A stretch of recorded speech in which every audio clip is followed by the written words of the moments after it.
Joy in the City is a program highlighting people and organizations having an impact in our city.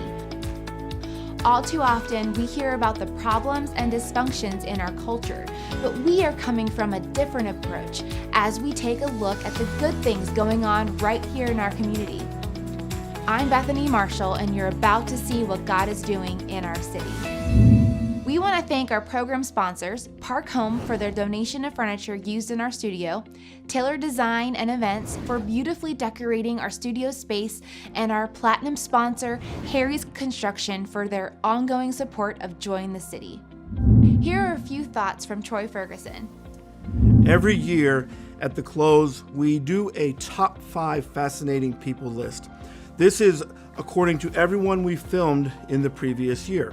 Now, this doesn't mean that there aren't great organizations that aren't on this list, but in the time that I've had to interview people, there are certain people that just fascinated me, typically because of their passion, their heart, and everybody that we pull into this show is someone that I appreciate and respect. But this list is a list of 5 that we feel kind of went above and beyond for one reason or another.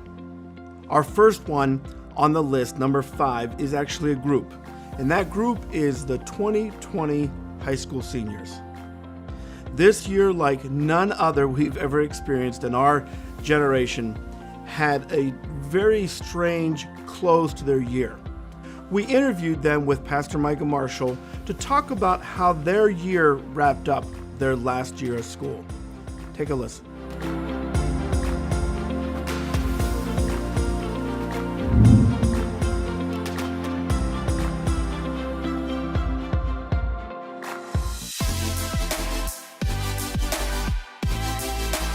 "2020, your senior year, Hollidaysburg. Starts really good. All of a sudden, this huge thing happens, the quarantine, the virus, all of this. How have you kind of dealt with it this year?" Focused on my work a whole lot more. Yeah. Not around people as much. Yeah. Really put a perspective of how going outside matters. Yeah. And talking to people. Took up reading. Yeah. Not a big reading person. Not a big reading, but you took Started it up. Okay, that's awesome. Like, I didn't have the best 10th and 11th grade experience, and then 12th grade was like going really well. Yeah. But at first I wasn't expecting it to go well. I just wanted to graduate. Yeah. So I used to have like a countdown in my locker, and it was like first day of school, it said 180 days until graduation. Like, I was ready to like just erase the days and get them done. Yeah. And then a teacher walked by and saw it one time, and she was like, "Oh, are you counting down the days already?" This was like at the beginning of the year. And I just kind of laughed, and she was like, "Don't wish them away, like they'll go very fast." Yeah. And then like that kind of made me realize like, oh my gosh, we are already like a month into the year. Mm-hmm. And so I erased the calendar, and I Yeah. like stopped counting down the days, because especially in something like this is something I would have never expected Yeah. to happen. Yeah. So like I'm glad that I like started to just enjoy them more, Yeah. like just going to school and like being around my friends, because we don't get to do that anymore. Like, we're just Yeah. at home, we don't see anyone. Yeah. So No, that's great. definitely don't wish the days away. Don't wish the days away. No. What's some advice you give to yourself? Number 1, cut the hairdo. Cut. Oh my goodness. I had the hair up to here. Yeah, cut the hair. It was terrible. Yeah. Second, don't care what other people think. Absolutely. Because like there is some just hurtful people out there. And if you just truly be yourself, then you'll turn out great. Yeah. If you follow what you believe in, the Christian belief, Yeah. and you just run with it and trust God. I always tell myself that God has a plan, and if he doesn't have a plan at that moment, that he will have a plan later on. Yeah. But most of the time, it's like he already does have a plan, Yeah. and that plan is in motion already. I just have to go through with it. How has your faith kind of formed and make who you are today? I think it definitely kept me grounded and like focusing on what I needed to be focusing on, instead of, things like look fun but aren't necessarily fun, definitely kept me focused. Yeah. I was able to get through a lot more things, trusting in God, but it was not easy. Yeah. Always relying on him and being able to fully put my trust. I've definitely grown on that, being, okay, I have a problem, I'm just going to put it in your hands and let you do what you need to do. But it's been difficult, but it's just stay close to God and it will work out. Yeah. To listen to your heart, because Yeah. if you don't, then you'll end up regretting some things. Yeah.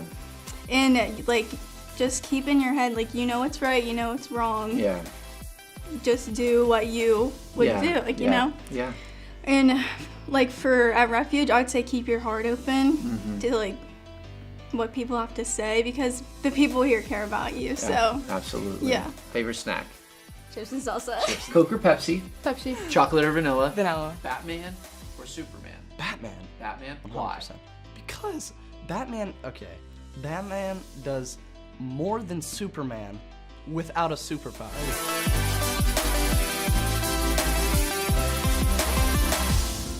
Number 4 on this list is an organization that is relatively new, but the gentleman by the name of Sam Hartman that leads up the Hopeful Bridge is someone who just captivated me with his heartbeat for people who are incarcerated and coming out of situations that they just need some help, some support.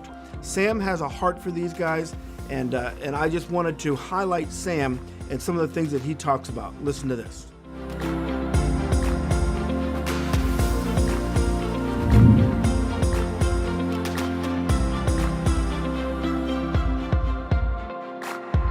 I got involved in prison ministry, specifically county level. And it was kind of interesting at first. You know, it's like, whoa. But then I'm like, I did everything these people have done. I just never got caught. And honestly, they're incredible people. They made bad choices, and that's what happens. And sometimes what really got me to here was that all of a sudden you see somebody's life gets transformed and they get really on fire for God. And then when they're looking at release time, they go, hey, I'm getting out soon, and I'm going back here, wherever here is. It's like here's all over the place. And they go, can you hook me up with a church, a group, or anything like that so I can continue my journey?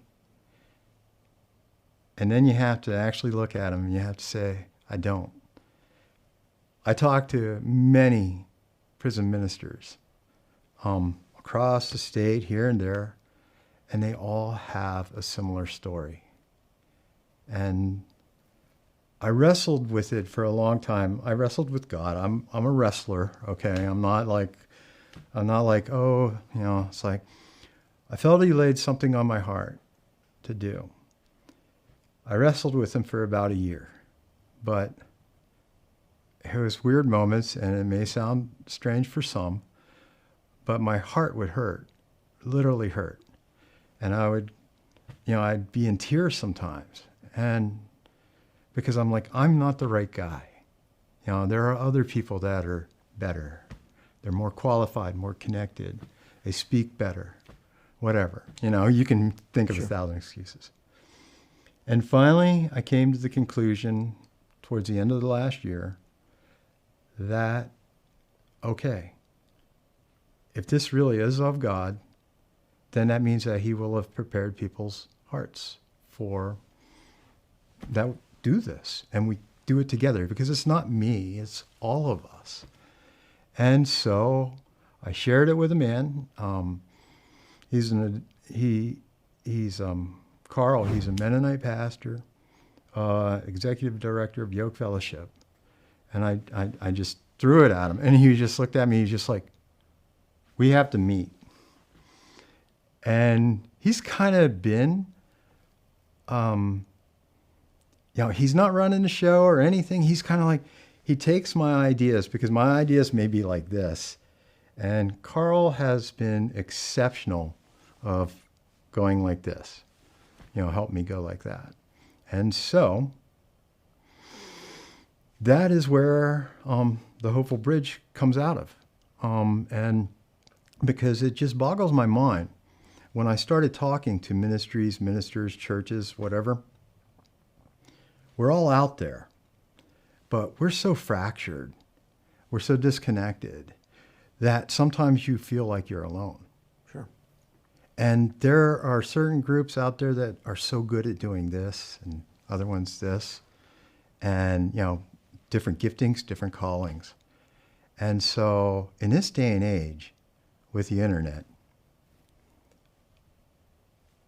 you can make a directory where all of a sudden there's a potential that they can come under here where they can be contacted. And when a minister is going into the prison and you have somebody who's going to be released soon or looking at it, starting to make the plans of transition, they can then get informed of these ministries from where they're going back home to. And all of a sudden, they can even possibly start writing letters to pastors, to ministries, start developing that relationship. And then possibly helping the integration be seamless. There are many things I read a lot of studies, and there's many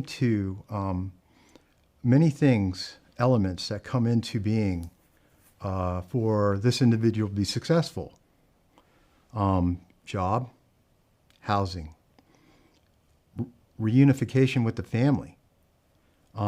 Faith plays into this. And all these things are a part of this. And, it's like we're the church. We're the church.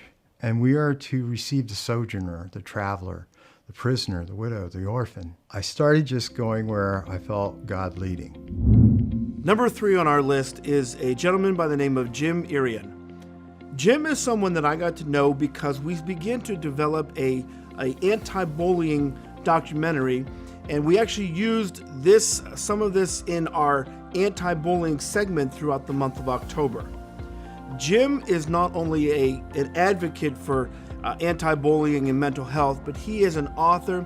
He is a bright young man, and some of the things that he had to share with me just blew me away of his understanding and desire to help people who are going through similar situations that he did. So take a listen to this segment from Jim's show.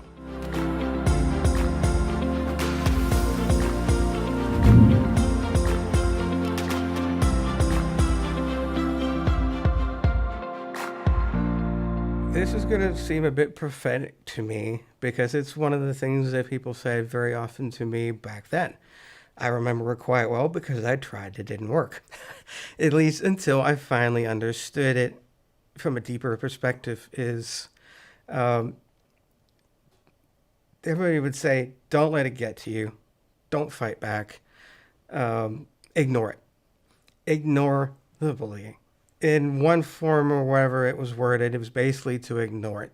And most times it would get under my skin. Either I would want to fight back, it seemed disrespectful, or it hurt my feelings, I want to lash out. Ignoring it can be a challenge until you think through it and realize, okay, in probably maybe 4 or 5 years after high school, it finally occurred to me, particularly with physical confrontations, fighting, that someone wants to fight you. What is that going to solve? Overthinking it, I guess, in a sense. What is that going to solve? Nothing. They could put you, they can blacken your eyes, break your nose, break a leg, as long as it isn't serious harm, because you do need to defend yourself. Or if it's just words, something about your parents. Maybe your mother has cancer. So you want to ignore it, even if it hurts that much. That's what they thrive on. But how do you ignore it? You got to think through more to yourself. You're an idiot. You're stupid. Whenever the remark is, and to have the confidence or the awareness to know they're not true. They're not telling the truth. They're not right. Are they? No. And sometimes it's a bit of a journey to get to that point because it takes experience to learn coping skills. And the younger you are, the less likely you're going to have them because you haven't learned it before. That's part of life. But to ignore it, and to ignore it more effectively, more efficiently, so that you can understand if someone such as verbal says something to you that really hurts, to take a step back or in the moment and ask yourself, and maybe that's a bit of self-confidence that needs to be learned, that no, I'm not that way. Or they're just words. Or, yeah, I got a bloody nose, but I don't need to go and fight back. You need to defend yourself. But then you realize all that they do is just words. It's just a punch. And to go past that, to think through that and realize it's temporary. We all have our days and we all make mistakes. And I know I have issues that some people might not necessarily deal with as well and may take it out on others more than one day at a time. To at least for the people who realize that they have a hard life at home, they have a hard life period, if it involves addiction or in later ages drinking and whatever it may be, growing up, not fitting in and looking the same and wanting to, and having that draw or peer pressure, the gang, the group, that stop and think. Because it matters what you say and do to somebody else, especially if you go out of your way to do something, maybe even just once. Call someone a name. You may strike straight through every defense that they have on a day that they're not ready for it. And it may hurt so much that in the worst case scenario, it could cause suicide. But it could leave an impression that could cause anxiety issues. Now, I know I'm having more of the mental health awareness now than I ever imagined back then that I had in a time period, 90s, when there wasn't that much understanding, that I know a lot more about what little can do, and it can have an effect on somebody. But then it's just someone calling me the name, twisting my last name. I still remember that. Or saying nerd, the way it was said, stuck in my mind, and it wasn't the worst person who said it, can create after effects that can last a lifetime. So stop and think what you're doing. Even if you're not in a good situation in life, nobody's going to blame you, because we all have our trials and tribulations to try and at least think about it. And if you do, you have a chance. Because with my advocacy is combining mindfulness and empowerment, the empowerment of taking you from what you just getting by each day and giving you as much inner strength as possible, but the self-awareness from mindfulness to realize in the moment, here and now, you can do anything. And if you happen to realize, okay, I shouldn't have done that, that's a spark, that's an opportunity that can always lead to more. Try and fail. But it can always take you somewhere to say, I can do better. And the longer that road goes, the better off you'll be, the less you might likely be to bully, or you've done it already. You look back and say, I repent, I feel sorry for what I've done. Maybe you ran into one person that did, to take that, but not to be too guilty about it, even if you've come to that awareness, because you're a human being too. Number 2 on my list is a great friend of mine, and I've known him for many years. His name is Dr. Dave Irvine. Dr. Dave Irvine has worked in this area in the realm of pastor and counselor in many different aspects. Recently, I know that he's been doing a lot with Salvation Army. He's done a significant amount of counseling and such with Day One, and just in his own right, in his own ministry and his own opportunities, he ministers and counsels people in many different things. He is a very bright man. He teaches, he trains, and here's a section from a show that we recorded back in February of this year.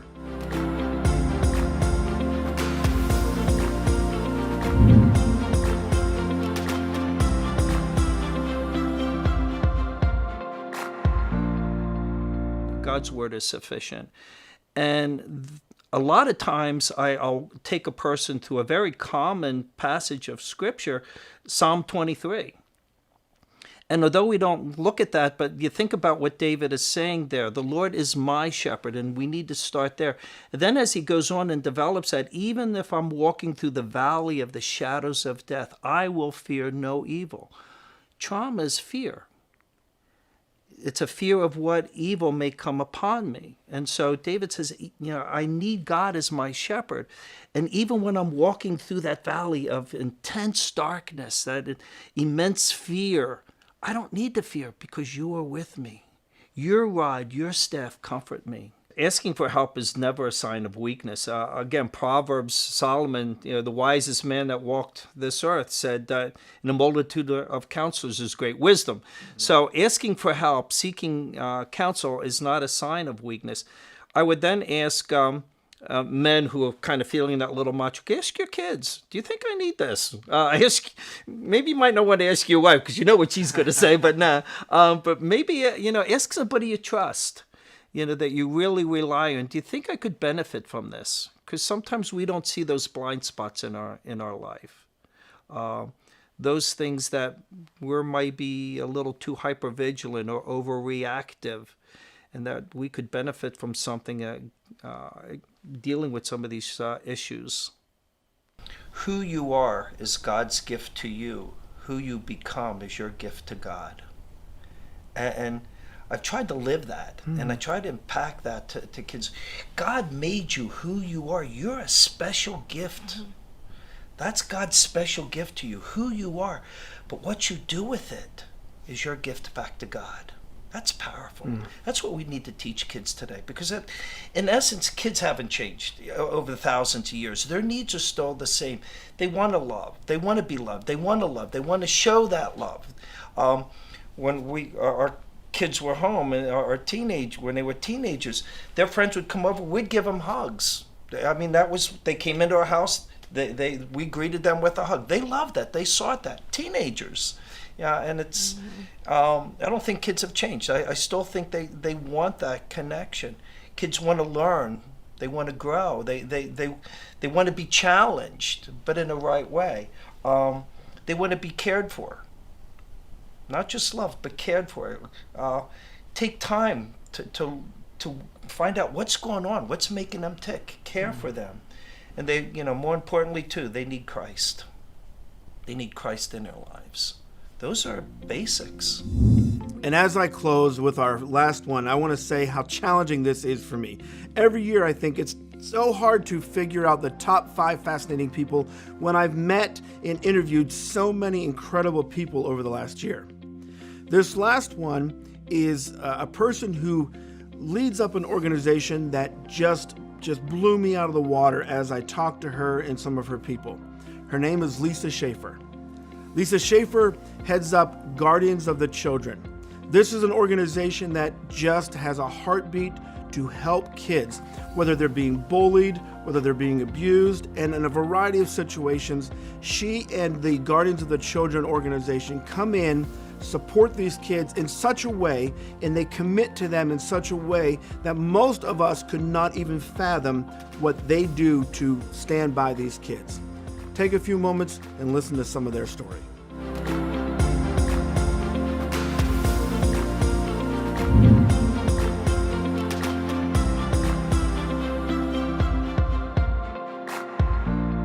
Guardians of the Children, we are a 501c3 dedicated to helping recognize and react to child abuse and violence and bullying.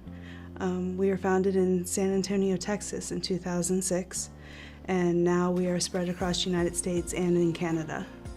Wow. So in our local area, what do you guys do to make that happen? We do awareness events. We try to get out in the public as much as possible to let people know that these things are important issues, that our children are being abused and bullied. A lot of places they try to turn a blind eye to the bullying, which is a huge problem these days for the children. So we actually, if we find a case that we feel we can help a child, whether it be an abuse case or a bullying case, we actually will write in the whole chapter. We do what we call an adoption, and they get a vest like ours, they get a road name, and they get assigned 2 of us as their primary contacts. With the primary contacts, they can call those people 24/7. And if they need us, we will write in however many we feel needs to be. If it's the whole chapter, we'll get on the bikes and ride. Part of our motto is, when a child calls, we ride. And that's exactly what we do, day or night. We've gotten the 2 o'clock phone calls in the morning, and I need you, and we go. Wow. Whatever it takes to make the children feel safe. We escort the children to court if they are going up against their perpetrators, to make sure that their perpetrators are put away so they can't hurt anyone else.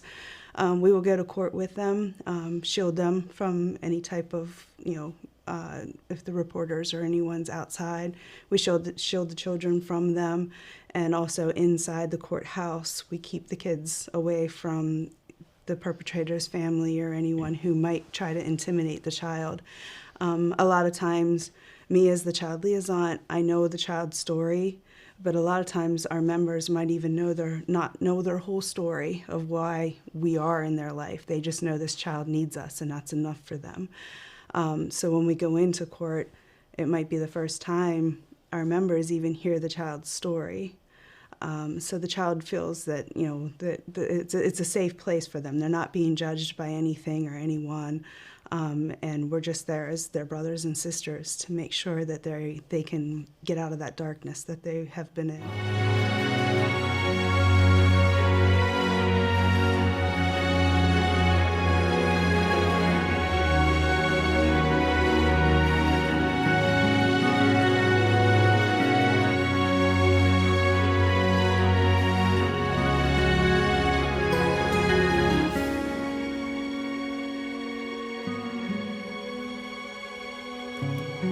We've had children that have been or are being bullied in school.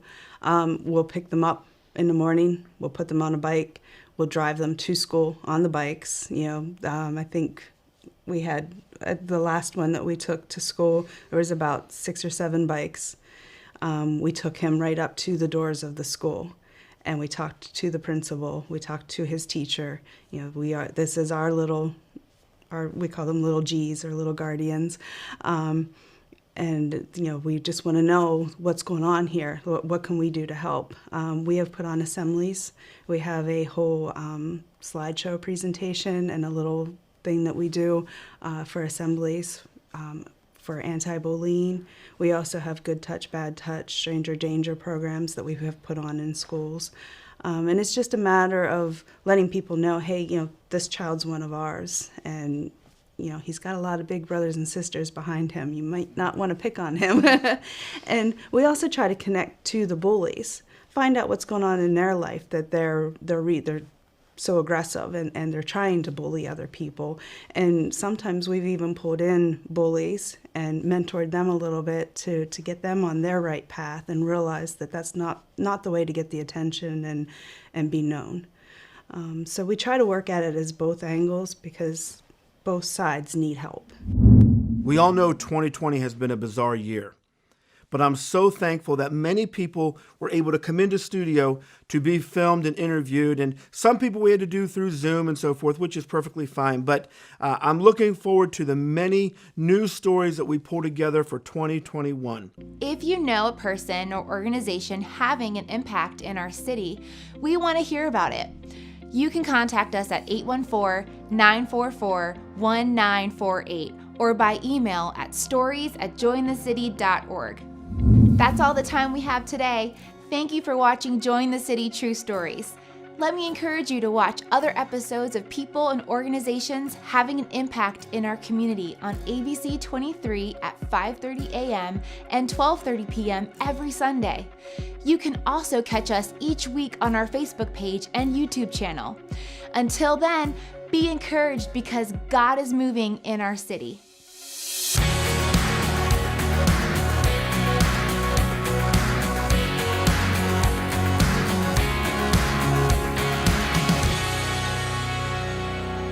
Thank you.